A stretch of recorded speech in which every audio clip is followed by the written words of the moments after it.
Most people get SEO wrong for a few key reasons on Squarespace, and today, after doing 800 plus SEO projects on different websites, I'm going to walk you through the key things to consider and the key things people focus on and they don't need to waste time on when it comes to SEO on Squarespace. Let's get into it. The first one and most important one that people get confused about is going to be core web vitals. If you put your website into PageSpeed Insights and run a test, your core web vitals are going to come back really ugly and really bad. This is inherent with Squarespace, not specifically your unique website.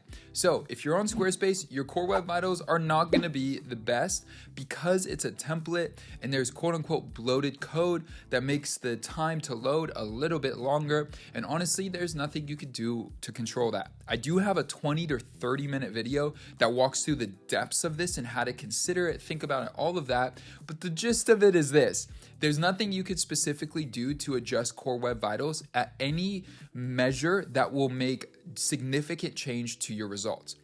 But then on the other side of it, there's this really important note, which is core web vitals is one factor of hundreds of factors that Google considers when they rank your site. So you having one factor that might not be the strongest doesn't necessarily inherently mean your website's not going to do great on search results. It doesn't mean your SEO is bad because of this one factor. Now, if you're getting a ton of traffic to your website, yeah, I would consider different platforms because you have more control. But generally, don't overemphasize one piece of 200 plus factors that Google considers as the make or break for your website. But then you could go through this process and do a technical SEO checklist for your website and think, well, my website should show up great now. That's not how it works. What ends up happening where you'll get the most value for your website, for everything you're building, and for your SEO is going to be in content.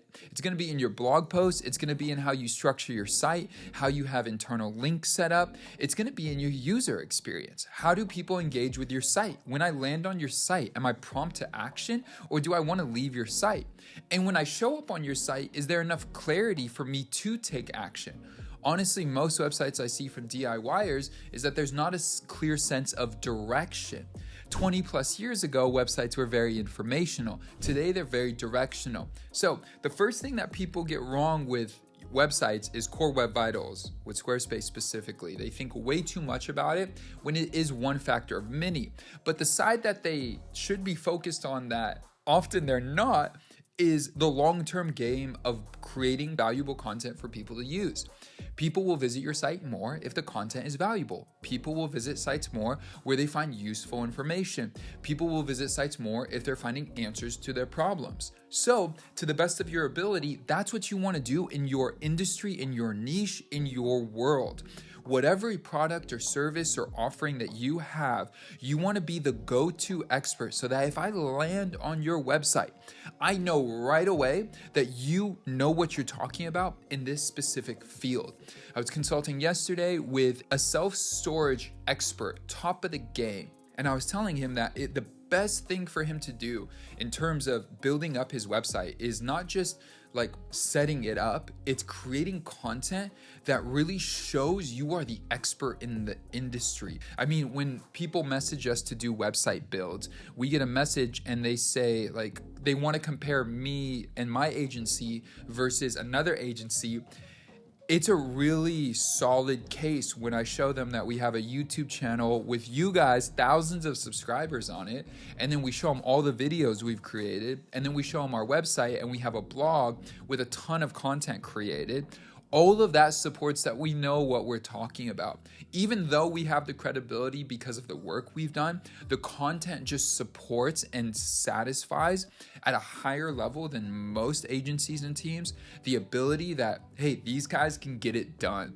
So when it comes to SEO, optimize around blog content, and I'm gonna give you the secret. We have a blogging starter kit, which we walk in depth on this, but the secret, which there's no secret, but the key thing to consider is this. If you want to show up for a specific search, you need to reverse engineer that search and do your best to optimize content that is so useful that if it was at the top of Google, it would make sense that is the best resource for the individual, not for you, not for your business, but for the individual who's searching. So for example, if you go to Google, you type in Squarespace SEO experts, you'll see a few ads, but the first blog post is ours. The first result is ours. It's a blog post. It's a post that shares different ways somebody could find SEO expert that they could be looking for.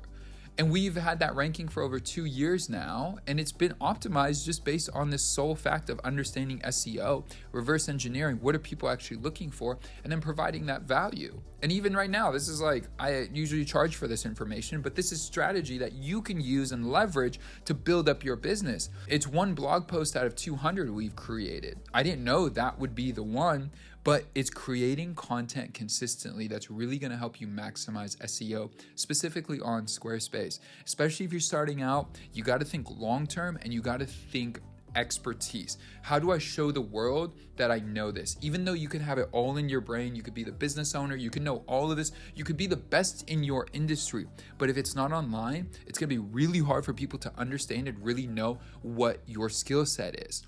So I highly recommend developing these long-term strategies that really help you position yourselves as the expert. That's where the SEO game takes it to a whole nother level. And these are the things that I consider when I look at a website. Yes, you got to do the technical SEO part, and that's core. We have packages that we offer. Like I said, we've done that for over 800 websites. The key things to know though is Core Web Vitals, or these audits online where they give you like a score, are not the make or break. Google is the make or break, right? So see what's working on Google, but then from there you want to create content based on those results and really optimize around it. So I hope you got value from this video. If you have any questions, drop them down below. And if you want to get more, we have a ton of value on SEO. So we'll link a video around here for you to be able to get more value and understand the best practices for SEO this year and beyond. See you guys in the next video. Peace.